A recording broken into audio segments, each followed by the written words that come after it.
What's up, YouTube? Welcome back to another video. Today I really wanted to talk to you guys about how to build your own workout routine in the gym. So we're going to talk about things like how to warm up, exercise selection, the order of the exercises, cool downs, stuff of that nature. Without further ado, let's get into the video. Cheers to living in the city with lots and lots of noise. Comment below if you also live in the city and it's really noisy. I'm in New York and I am in Brooklyn, so shout out. Let me guys know if any of you are also living in Brooklyn or the city, you know, anywhere. Just let me know. We can have a chat about it. So I really wanted to talk to you guys first about warming up. So a lot of people will say that you need to do some sort of general warm up, you need to stretch, and then you need to go into your exercises and do warm-up sets for your exercises. And that's partially true. If you are a person who is a little bit more sedentary in your daily life, say you have an office job where you sit at your desk, you commute in a car, so you don't really walk that much, you might need a nice general warm-up to just get more movement into your week, right? It's not that the warm-up itself is super magical. It's just that you are probably going to benefit from shifting away from a seated position and get moving, right? So something like the elliptical, an inclined treadmill walk is really great because it's low impact. And that's a really nice way to get some steps in. However, if you're a person who maybe you live in a more urban setting like New York City and you're walking to and fro pretty often, you're walking to the train to get anywhere or to get to the gym itself, or you're riding your bike to the gym, you don't then need to go and do a second step of cardio. If you walked to the gym, you rode your bicycle, you rode your bicycle to the gym, you don't need to spend an extra 10 minutes further cycling or doing the Stairmaster or doing the incline treadmill or whatever, you know. You are a little bit more warmed up and you're better prepared to go into your kind of routine. Unless you are aiming for a specific step count that you can't get in your daily life. Like, you know, right now it's winter and it's been snowing. If you normally cycle and you haven't been able to cycle, then yes, you can definitely tackle that on to the gym. It's much better to do specific warm-up exercises that are planned out for your exercise routine, but you don't need to do multiple sets with resistance of the exercise. So for example, say I have squatting in my program. I don't need to warm up necessarily with 3 sets of 10 as my warm-up. I'm going to do some specific warm-ups to help my squat. I don't necessarily have to do body weight squats in my warm-up. I can do something else that is going to be beneficial towards the movement. So same thing if you have like some sort of hinging pattern in your workout, say it's a Romanian deadlift or a deadlift, it's really good to warm up the hamstrings, the glutes, a little bit the quads, and especially the spinal erectors. So in my warm-up routine, I might do 10 reps of Supermans, and that's whenever you're lying on your belly and you're lifting your arms and your legs off of the floor. That is starting to warm up my posterior chain, but at the same time, I'm not doing RDLs in my warm-up before I have to go and do RDLs in my workout, if that makes sense. And there's so many different types of warm-ups that you can do. If you're a little bit more sedentary, do your general warm-up, and then go into specific warm-ups that are going to assist your main exercises for that day. Some people recommend stretching before your exercises, and I don't recommend stretching before your actual workout routine, just because whenever you are putting your muscle under a stretch for a longer period of time, it needs to be at least 30 seconds. Then the muscle kind of elongates and it's not as prepared for movement as it would be if you would just activated it. So possibly do a general warm-up, then go into mobilizations and activating the muscle groups that you are going to be working during your workout. Do not hold your stretches for 30 seconds or more before your workout. So now how are you to construct your exercise routine? There are many different ways that you could build a routine. If you're a beginner, I really recommend doing full body splits. So that just means that in your workout, you're doing upper body and lower body exercises. You're not really overly focusing on one muscle group over the other. You are trying to get a good bang for your buck in your exercise routine. And especially if you're a beginner and say you're starting out working out 2 days a week, then your muscle groups are balanced by doing full body 2 days a week.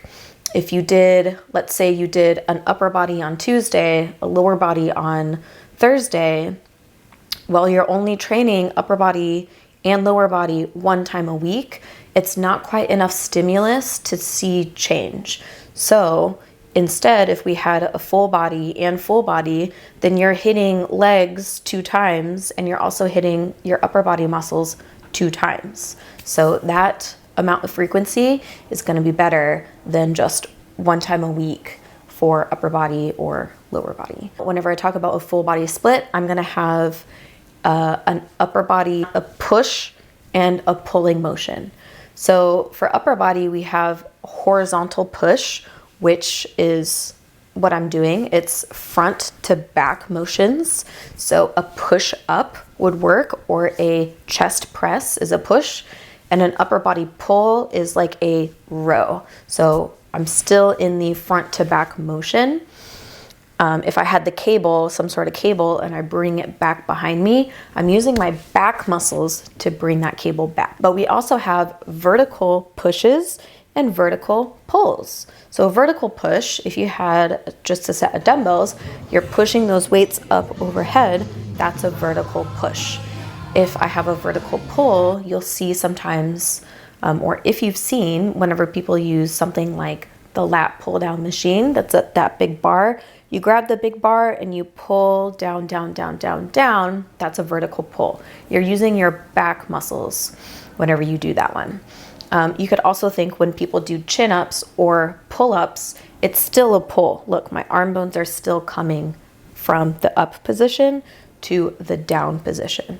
So pushes are generally working like your pecs, your front delts, your upper traps, your triceps, and pulls are tending to work the muscles in your back, like your lats, your rear delts, your rhomboids, your middle traps, and pulls are also happening to work our biceps. So whenever you guys are doing upper body pushes and pulls, they need to match. They need to be evened out between horizontal and vertical. So on Tuesday, if you're gonna do push-ups and a cable row, you've got horizontal push and pull.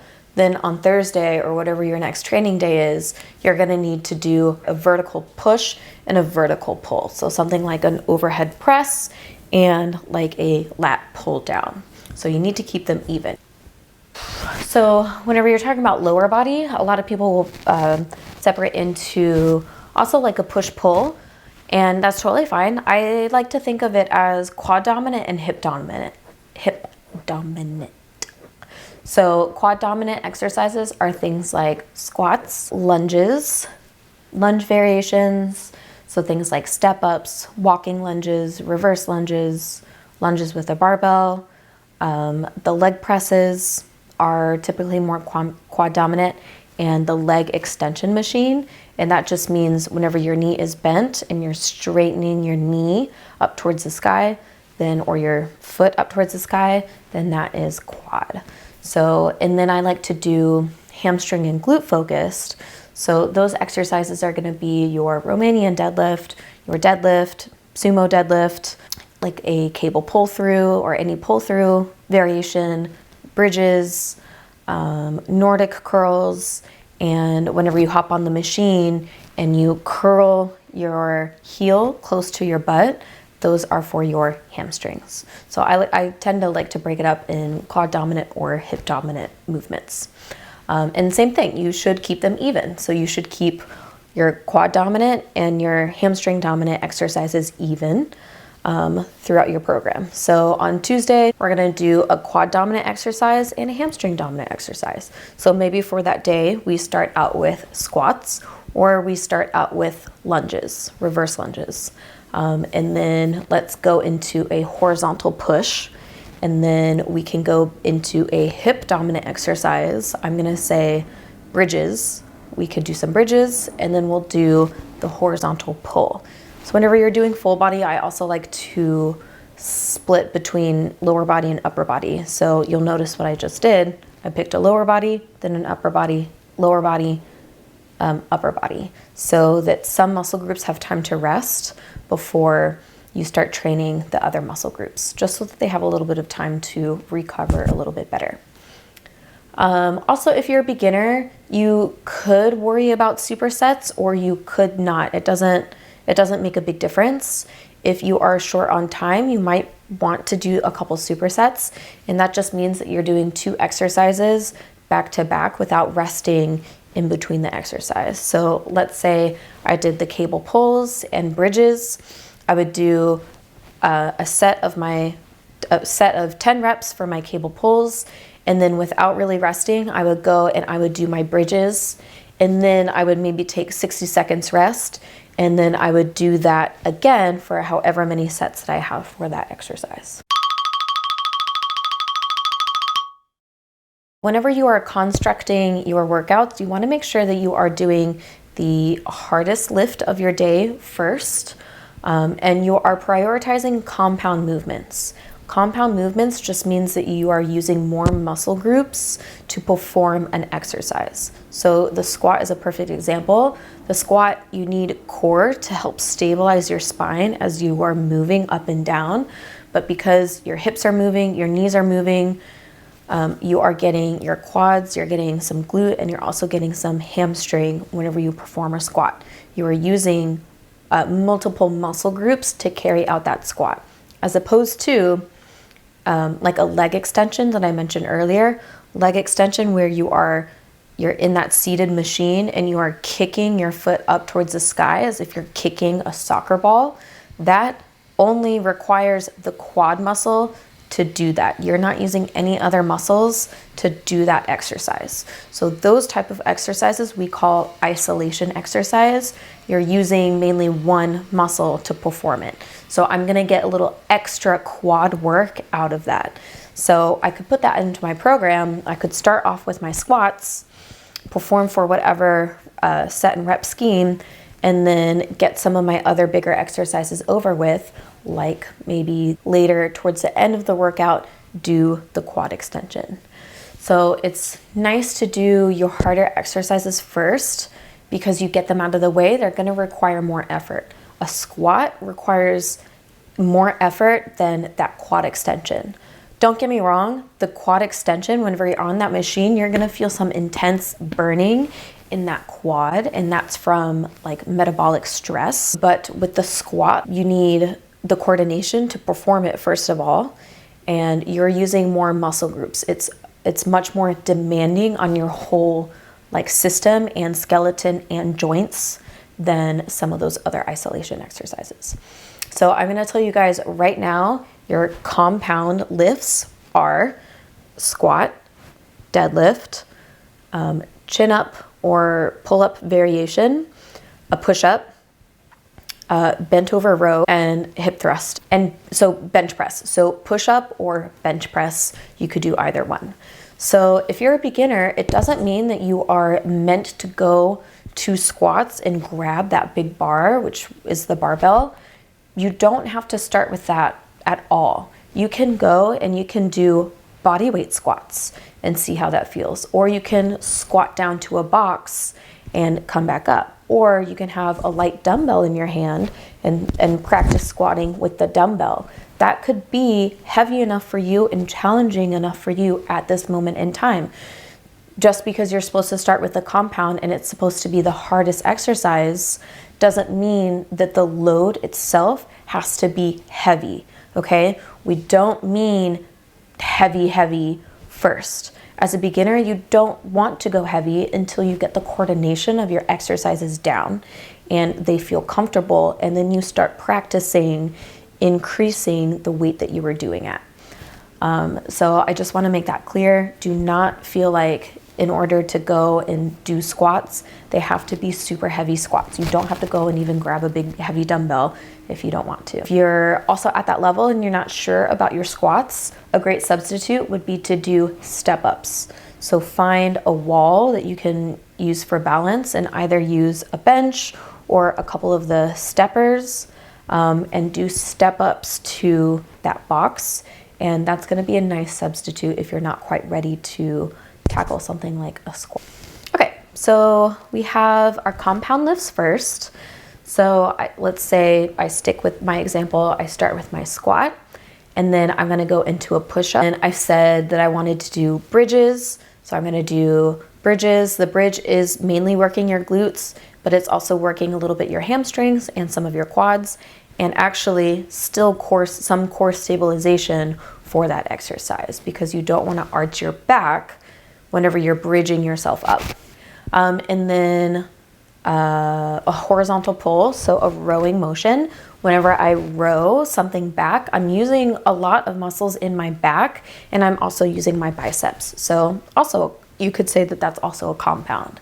So let's say that I am focusing on glutes. So now after I've done all of those exercises, those 4 exercises, now I am going to pick something especially for my glutes. And the glutes have a lot of different fibers, so there's really a lot of options that you could pick for the glutes here. But so I already did a bridge, which is like a front to back motion. So I am neglecting, in all of my exercises, I am neglecting something that kicks my legs out to the sides. So my glutes will do extension, they'll do hip external rotation, and they also kick your leg directly out to the side. So I know this looks like I'm doing the chicken dance, but I'm showing you like legs kicking out to the side, if that makes sense. To work my glutes a little bit harder or a little bit extra, I am going to grab a band and I'm going to stand close to a wall, and I'm going to kick my leg out to the side for a little bit higher repetition range. So something like 20 to 30 reps, because I'm not using a lot of resistance for this exercise. So I can perform this exercise at a little bit more, with more repetitions to it. Or let's say I want to focus on my arms and my biceps. I would do something like a bicep curl and maybe a tricep pull down, to get a little bit more extra work for my bicep and my tricep. Your sets and your rep schemes can change a lot depending on what you're doing. However, for beginner exercises, I'm going to throw out that you do anywhere from 2 sets of an exercise, maybe up to 4 sets, but I would probably keep it at 2 sets to 3 sets. And repetition wise, I wouldn't try to go below 8 reps. So think about 8 reps and all the way up to, depending on the exercise, 30 repetitions. So at the beginning of your workout, you're doing the harder exercises. So whenever you're doing the harder exercises, you want to keep the rep range a little bit on that like moderate side.